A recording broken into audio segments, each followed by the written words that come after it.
Dan ini artinya, Bapak sekalian, kita mengarahkan untuk sehat, terdidik. Human capital is the key. Saya kalau bicara ini di kampus dengan bapak-bapak, ibu semuanya seperti berkhotbah pada orang yang beriman. Iya, karena semua orang kampus pasti percaya ini.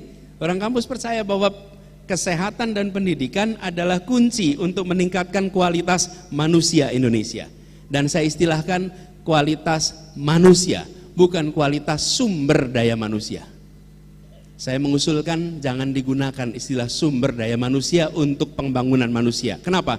Jangan pandang manusia sebagai faktor produksi, manusia sebagai aset terbesar Indonesia dan bukan semata-mata faktor produksi untuk kegiatan di pasar.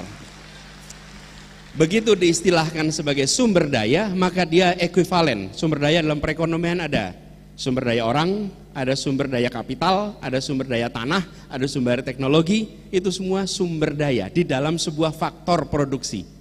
Manusia menjadi salah satu sumber daya. Nanti akhirnya pendidikan diarahkan sekedar untuk persiapan kerja. Dan ujungnya mereka yang berilmu hanya mencoba menjajakan ilmunya kepada pembeli yang mau menjual dengan harga yang termahal. Ini yang digeser nih. Jadi orientasinya apa? Kesehatan, pendidikan. Kesehatan pendidikan kunci, dan hari ini perhatian kepada itu, mohon maaf, tidak terlalu besar. Kita tidak memandang sehat dan terdidik sebagai faktor utama. Kami melihat anggaran negara untuk kesehatan dan pendidikan tidak boleh lagi dipandang sebagai biaya. Kesehatan dan pendidikan, alokasi anggarannya harus dipandang sebagai investasi. Investasi.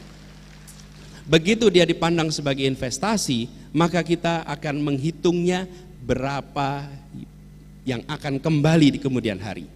Tapi kalau kita menganggap ini sebagai biaya, maka kita akan selalu berbicara tentang bagaimana membuat ini lebih efisien dan seringkali bagaimana dikurangi. Dan ujungnya alokasi untuk pendidikan dicoba diratakan sana sini, yang penting 20% terpenuhi, walaupun kenyataannya tidak mengubah kondisi pendidikan dan kesehatan di masyarakat.